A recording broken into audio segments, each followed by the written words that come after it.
So you can keep me inside the pocket of your ribs.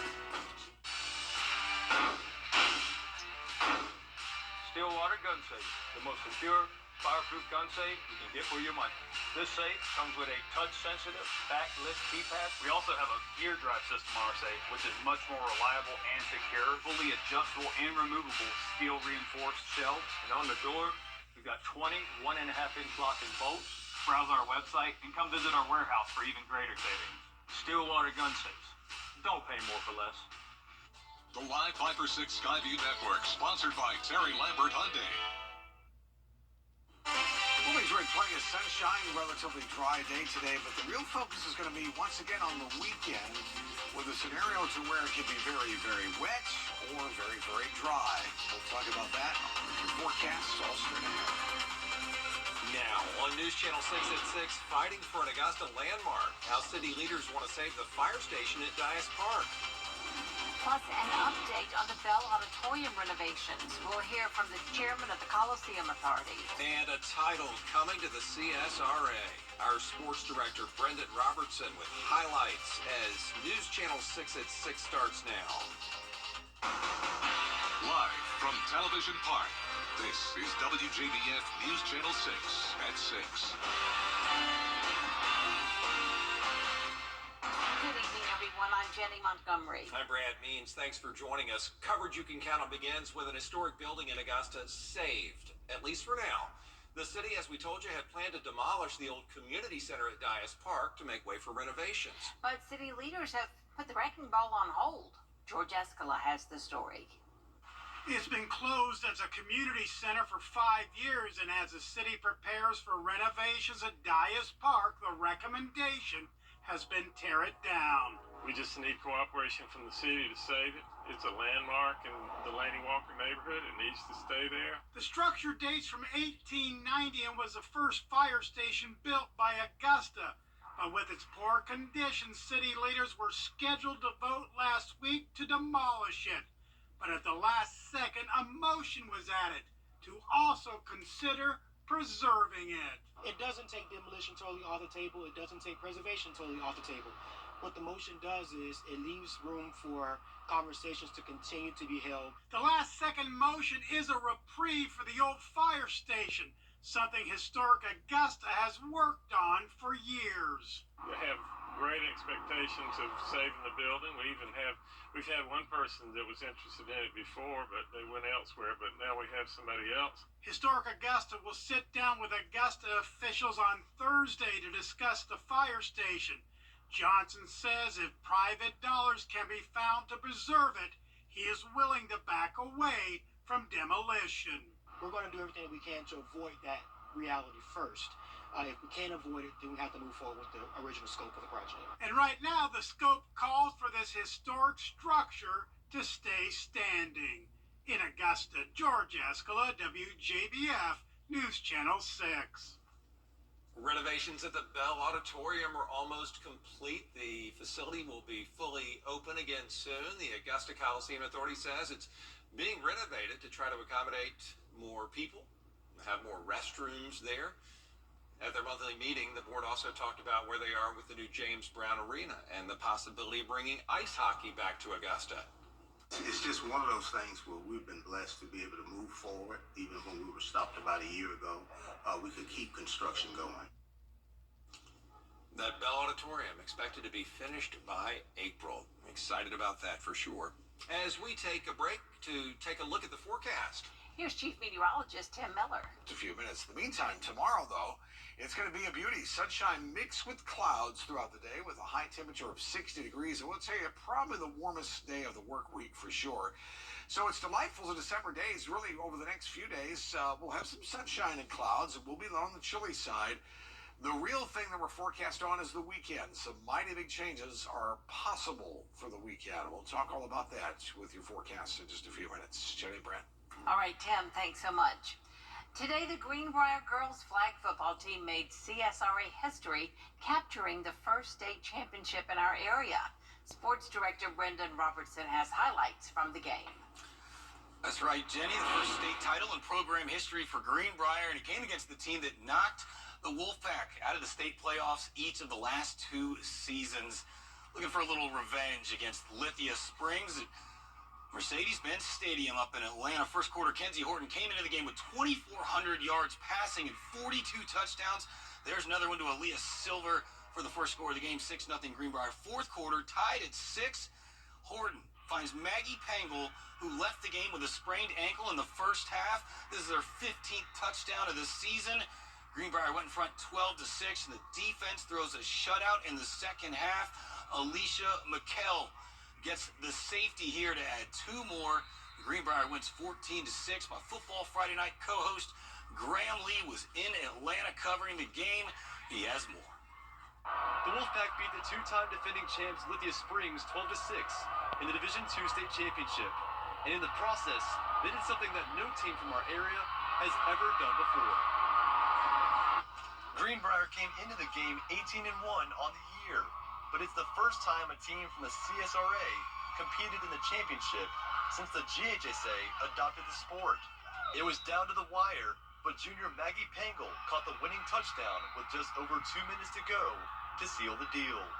Players and organizers say this is a milestone for the school and Columbia County. It means a lot. I've built so many bonds with these girls, and a lot of them I consider my best friends, so I'm very thankful to, like I said, have this opportunity just to experience it with them. It's just a really good experience for our girls, our school, our county. Flag football is really booming. We have some great talent with our girls in flag football in the county. All of our schools really play well, and we're just excited about where it's going and you know what these girls have accomplished this year. Coaches and players told me the bus ride back to Evans is going to be loud, proud, and fun. In Atlanta, Graham Lee, WJBF, News Channel 6. Yeah, they got a champion's welcome about 4:30 when they got back to the school, and certainly hope to see more area programs add flag football as a varsity sport. Congratulations to the Greenbrier Wolfpack. Brad? Well, it's just great news there. Brendan, thank you so much for that. We'll see you a little bit later on in sports. A deadly shooting investigation underway in Richmond County. We told you about this last night. Happened at the corner of Fox, Trace, and Wrightsboro Road. That's the Smart grocery store right there. Deputies say 32-year-old Jeremiah Griffin was found dead, shot at least once. So far, no arrests have been made. Questions tonight about the death of a missing woman. Regina Arroyo was reported missing in Barnwell County on December 2nd. On December 3rd, her body was found in the Edisto River in Lexington County. The coroner has ruled her death a homicide. Less than 2 weeks until Christmas, and holiday shopping is in full swing. That means more cars on the roads, more distractions, and a higher risk of accidents. That's the story from News Channel 6's Hannah Latier, live at Mullins Crossing in Evans. Hannah? Thank you, Brad. Leaders at the Columbia County Sheriff's Office tell me they've seen the most traffic incidents on busy roads like Washington, especially near the stores here at Mullins Crossing. They say growth in the county has already caused more traffic congestion, and there's been more wrecks due to drivers not paying attention, speeding, failing to yield, running red lights, and following too closely. Shoppers I spoke to have noticed this too, and say distracted drivers are one of the biggest problems. The biggest thing is, especially when you're getting into like the entry points of these different stores and stuff, like I think the biggest issue or the biggest cause of the traffic has been texting and driving pretty much. You know, I can just encourage people to just, be safer on the roads. You know, I know it's during the holiday times, I think it's between like Thanksgiving and New Year's, that's when the most accidents happen. Now, we do want to remind you that Georgia is a hands-free state, so wait until you're safely parked to check off that Christmas wish list. Live in Evans, Hannah Latier, WJBF News Channel 6. Still ahead, the latest on a proposed high-speed rail project. How the plan would connect Georgia to Carolinas. First, though, a look at what's ahead on News Nation. Tonight, as the year wraps up. Well, one morning, me and my wife were headed to work. Bus came out right in front of us, and then I woke up hours later in the emergency room. I was worried about the health and well-being of my wife. My son contacted Austin Jackson. They took all the pressure off. They said they will handle everything, and when they meant everything, they meant everything. I would recommend Austin Jackson's law firm because they relieve you from all the pressure. Get Austin Jackson, the Augusta guy. Adverse childhood experiences, or ACEs, can disrupt a child's sense of safety, stability, and connection, like exposure to violence, neglect, and abuse. 61% of Barnwell County adults report ACEs. They can lead to poor adulthood outcomes like health issues, substance abuse, mental illness, and lower academic achievement. Take the free questionnaire and get your ACEs score at access1.org. This ACEs prevention message is brought to you by Access One Center of Barnwell. Welcome back, everyone. A new $8.2 billion high-speed rail project. And congratulations to you, Nikki. Register to win your free umbrella at WJBF.com. Thank you, Tim. Thanks. Up next, another national title for the Clemson Tigers. And more of the state champion Greenbrier girls flag football team in sports. WJBF sports coverage you can count on. As we showed you earlier in the show, the Greenbrier girls flag football team becoming the first from our area to win a state championship. Did it this afternoon in Mercedes-Benz Stadium against the team that knocked them out the last 2 years, Lithia Springs. Kenzie Orton, 2,400 yards passing and 42 touchdowns coming in, added 2 more. That one to Aaliyah Silver in the first quarter, made it 6-0. Then in the fourth quarter, when they were tied at 6, another one to Maggie Pangle, who left the game with a sprained ankle, came back in to play the role of hero, her 15th touchdown of the season, and Alicia McKell added a safety for the 14-6 win. Congrats to head coach Daniel Jordan and his team. Much more later tonight. Last night in Louisville, Kentucky, Clemson. Live from Television Park, this is WJBF News Channel 6 at 7. Good evening. You're watching News Channel 6 at 7. I'm Renetta Dubose. D is off today. Thanks for joining us. Coverage you can count on begins with less than 2 weeks until Christmas, and holiday shopping is in full swing. That means more cars are on the roads, more distractions, and more risk of accidents. Here's Hannah Latier with more. Traffic's terrible. People aren't paying attention when they're driving. I normally try to get out super early in the morning so I can beat the crowds. And the crowds here are no joke. The other day, me and my wife and I, we were in here shopping for some Christmas gifts, and there were so many people out here that you couldn't help but bump into people. A traffic supervisor for the sheriff's office says growth in the county has already caused more traffic congestion and more wrecks. I think the 3 most causes we see with wrecks would be speeding, failure to yield, be it pulling out from, just a yield at the intersection like Washington Road and Bel Air, or running red lights, and following too closely. Sergeant Mobley tells me drivers not paying attention is a big issue as well. The bigger screens in cars has been an issue because I have had several people on some of the wrecks I've worked lately.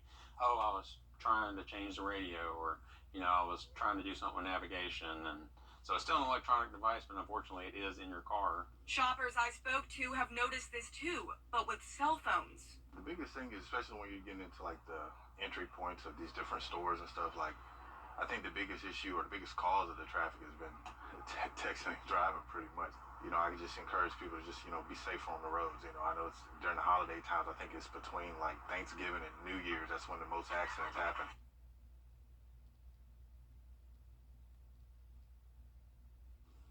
Hannah, thanks for that report. An historic building in Augusta City. Graham, thanks. Up next, thefts at retail stores across the country rising, and it has caught the attention of lawmakers. What they are doing to stop the stealing when we come back. Hey there, Georgia. I'm John. Plus, we want to guide you on your road to healthy. A string of retail theft across the country is now raising alarm on Capitol Hill. Today, federal law enforcement testified to explain how they are tackling a problem they say has grown more sophisticated. Here's Rockwell Martin with more. Investigators with the FBI, Secret Service, and Department of Homeland Security are welcoming federal legislation to help them clamp down on organized retail theft. Partnerships between law enforcement and the private sector are essential. At a Tuesday hearing focused on preventing these types of thefts, agents told lawmakers they have ramped up efforts to track down more sophisticated criminals. No longer tied to a single criminal scheme or enterprise. It is not uncommon for organized theft groups to be involved in networks who perpetrate financial fraud, identity theft, human smuggling, and trafficking. But they say increased data sharing and resources to help trace money beyond traditional banking systems could make these efforts more effective. I think I speak on behalf of Secret Service and FBI when I say the more information we have, the better prepared we are. The National Retailers Association is urging Congress to step in. They say in 2022, stores lost tens of billions of dollars in goods. During the hearing, Texas Republican August Pfluger questioned if relaxed penalties in some cities were emboldening criminals. So let's say the raising of the felony threshold, has that had a effect on the number of organized retail crime events that you see? Sir, I can't speak to that. Okay. Any other on the panel? I think they are driven by greed and opportunity, not so much location and geographic region. Right now, dozens of Democrats and Republicans in the House are backing additional resources. In Washington, Raquel Martin. Coming up after full weather, a federal jury makes